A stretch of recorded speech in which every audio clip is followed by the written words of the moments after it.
In the final days of the U.S. withdrawal from Afghanistan, the New York Times published a guest essay by a commander in the former Afghan National Guard named Sami Sadat.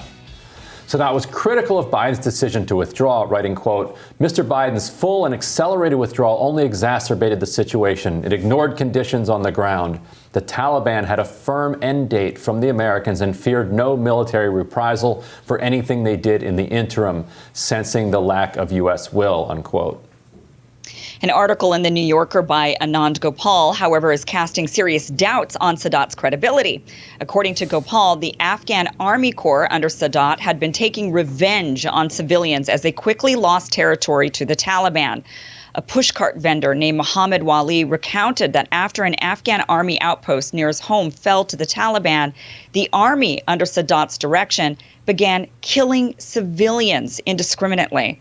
Wrote Gopal, quote, "General Sadat's Blackhawks began attacking houses, seemingly at random. They fired on Wali's house, and his daughter was struck in the head by shrapnel and died.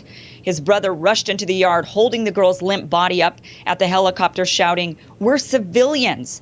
The chopper killed him and Wali's son. His wife lost her leg, and another daughter is in a coma."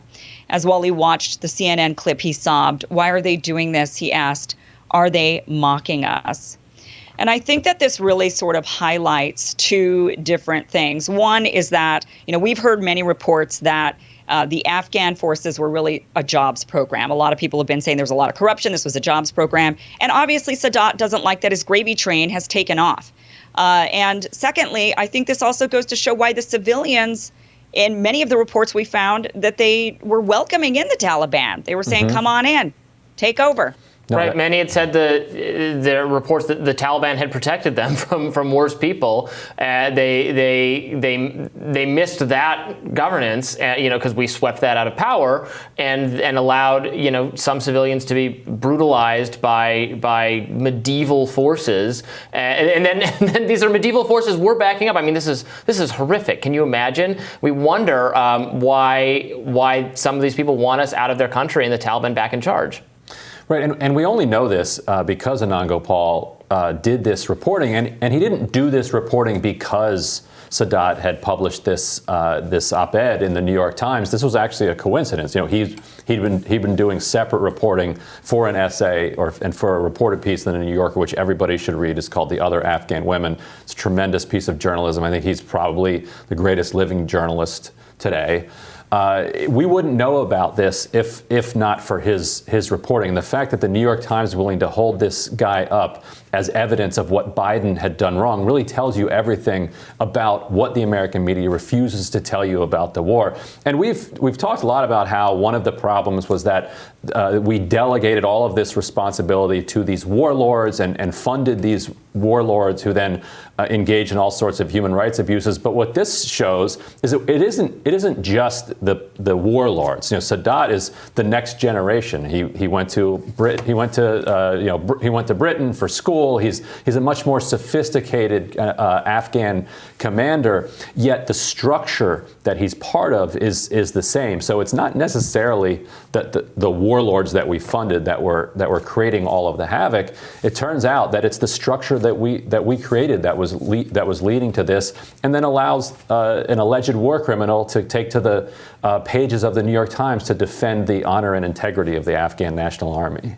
Yeah. You could say that he was just another generation of a warlord that we funded, right? So we did the first round with the Mujahideen, but then in this round, it was, okay, we're going to build up these Afghan forces. My guess is as a general, he was paid really well.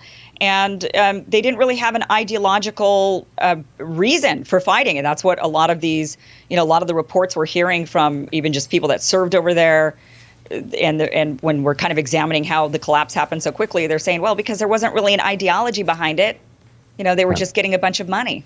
Here's a question for you, Ryan. If you're the op-ed editor of the New York Times and you got this op-ed submission from this guy, would you run it? Because I would run it. I think as an opinion piece, I tend to support the opinion pages of newspapers having a wide berth to, they don't have to verify or agree with major factual errors, obviously, but don't have to verify everything in it. It's that person's perspective. They should just be much more diverse and varied in soliciting perspective. perspectives, and I think that's where some of the issue comes in. But would you reject this?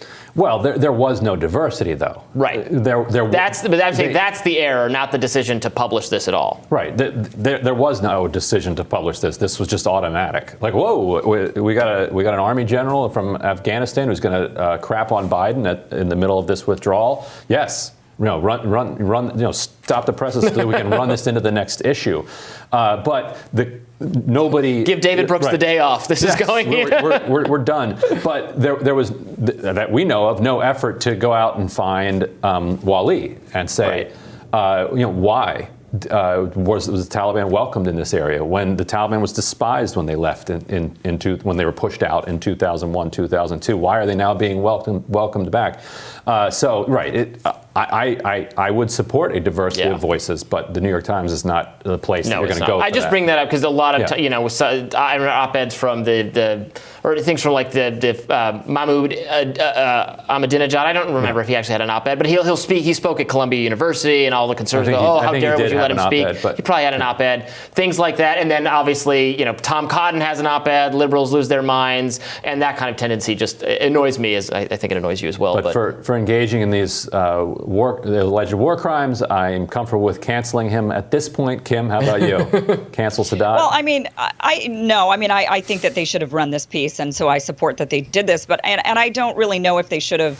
I understand the point of, well, we need to show both sides of things, but do they do that typically in the opinion pages? I mean, I don't feel like they do. I don't feel like they go and take one person's opinion and they say, well, we better find the counter to this and publish that at the same time. So I don't know how this is really any different, but I actually liked hearing his perspective because it gave me a better perspective of what was really going on over there, which is that I think this guy clearly was corrupted and that he was just, like I said, on a gravy train. And I don't, so I have the right as reading his piece to reject his opinion on this because I've read it. And it sounds like he should be investigated for war crimes and for murder of those children. Yeah. Right. Yes. So tomorrow on Rising, friends of the show Andrew Feldman and Emily Jashinsky are with us for the panel. And filmmaker and executive producer Michael Moore discusses the politics surrounding vaccinations and also a new airing of his film Fahrenheit 9/11. Make sure to hit like, share, and subscribe so you don't miss any of our new videos. And we'll see you all tomorrow. Take care.